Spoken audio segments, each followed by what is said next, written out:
pa bang i-memorize yan? Basic! Basic! May way ba? Parang wala, no? Basic!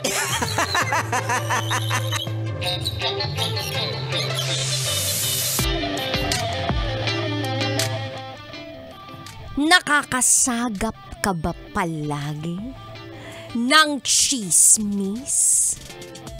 Ay, basic. Kung sabagay, kung ang chismis ang lumalapit sa'yo, edi thank you. Basic na basic. Bakit nga naman kasi ganun? May mga taong hindi naman chismoso o likas na chismosa. Pero ang daming alam sa paligid. Meron ba kayong kilalang ganun?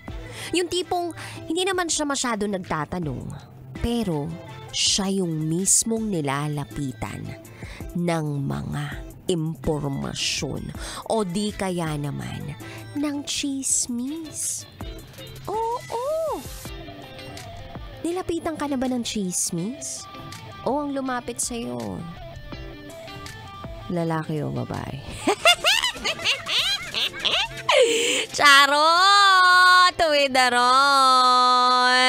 Oy, pero alam mo kabisyo, may mga taong likas na chismoso o likas na chismosa. And I guess, dito sa ating bansa, especially kung ikaw ay isang Pinoy, kapag meron tayong narinig na chismis tungkol sa artista, parang lahat tayo nababaliw. Lahat tayo parang gusto natin ng tsaa. Parang gusto natin lahat ng juice nung mismong scoop na iyon. May ganun tayong attitude eh. Kaya nga, ewan ko siguro yung iba ngayon na mga likas o natural na chismosa, laging nakaabang siguro sa post ni Sian Gaza.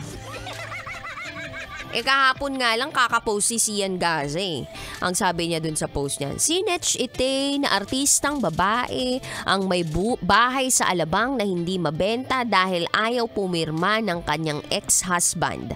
Ibinahay ni lalaki ang kanyang kasalukuyang nobya sa nasabing bahay kahit si artistang babae ang bumili nito. Yan daw ang blind item ni Sian Gaza. Oh, gaano naman katotoo to? Si Sian Gaza ba ang patron saint ng mga hiwalayan? O si Ogie Diaz yun? Or si Sian Gaza ba ang patron saint ng mga legit na chismis? Ewan ko ba? But anyway, it's up to us kung maniniwala tayo doon o hindi. Pero kapag ganun kasi nakikita natin sa social media o kapag ganun yung mga naririnig natin, parang hindi mo maiwasang ma-curious kung sino kaya yung artista na yun. Tapos, parang i-relate mo din siya ngayon sa buhay mo. Kapag ako kaya nagkaroon ng asawa, tapos may bahay ako, tapos maghiwalay kami, papayag ba ako na mapupunta sa asawa ko yung bahay? Akin naman yun. Yung ganun. Diba?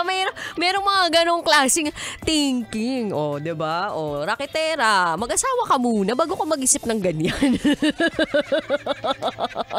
Wala ka pa naman dun. Advance masyado mag-isip yarn. Well, ganun talaga. Kailangan focus tayo sa goal. Tsaka dapat di tayo nalalamangan. Oo, basic yan. Charot! With harot. But anyway, kidding aside, kabisyo. Yung mga ganong klaseng chismis ni Sian Gaza, mapapaisip ka tuloy ngayon, sino kaya yun? Pero meron ako nakita sa comment section, no? Kaya dun sa mga nagsishare, kasi bawal nga pala mag-comment doon sa mismong post si Sian Gaza dahil hindi ka pwede makapag-comment doon eh. And by the way, sa mga hindi po nakakakilala kay Sian Gaza, si Sian Gaza po ay tinaguri ang scammer. Oo. Nasa ibang bansa siya ngayon dahil hindi siya dito sa Pilipinas. Wala siya dito sa Pilipinas dahil marami siya tinataguan. naman. That is according to him na. And once in my life, na-interview ko na po siya. Oo.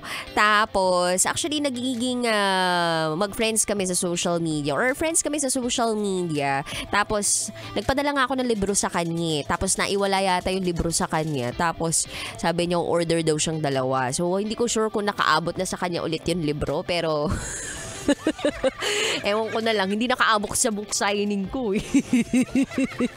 But anyway, napalayo na tayo doon sa ano. Basta, he is a social media content creator na ultimate marites na rin ng mga Pilipino. So, nagiging source na po siya ng mga chismis, ayan, sa iba't ibang celebrities.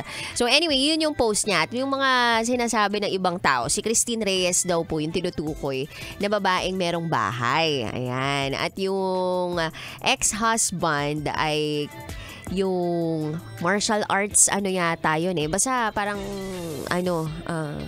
buff yung itsura. Buff! Yung tipong kapag tinaas yung damit, makikita mo yung 8 pandesal. Ganun. If I'm not mistaken, Ali yung pangalan. So, ayun, kabisyo. Yun yung ex-husband. Tapos, meron ng bagong girlfriend. So, nakatira daw yun, yung ex-husband, tsaka yung bagong girlfriend dun sa bahay pa rin ni Christine Reyes. Oh!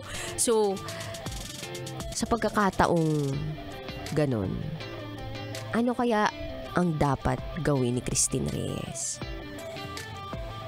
Kunin ang bahay na siya naman ang mismong naghirap?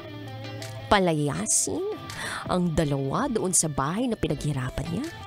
Or umiksena na lang siya doon na parang walang nangyari? Wow! Kaya doon daw papasok yung kahalagahan ng prenup. Yan, doon daw papasok yun. Pero syempre kung wala naman tayo mga ari-arian, di natin kailangan ng prenup. Yung prenup ay kailangan mo lang pag may kailangan kang protektahan para sa sarili mo. Pero kung mas mayaman sa iyo yung papangasawahin mo, hindi mo kailangan nun. Baka ikaw pa yung hindi talaga nangangailangan nun para matamasa mo kung ano yung yaman niya, di ba? Kaya sa mga matindi ang pangangailangan, huwag kayong papayag na may prenup. Lalong-lalo na kung yung papangasawahin nyo may yaman. Apam, sagot sa kahirapan. Charot! Anyway, kabisyo, 3 to 5 p.m. tayo magkakasama ngayong araw na ito. At siya kapiling ang babaeng naniniwalang hindi man ako palaging may pera, at least palagi naman akong maganda. This is me, the one and the only, your Basa Princess, DJ Rakitera.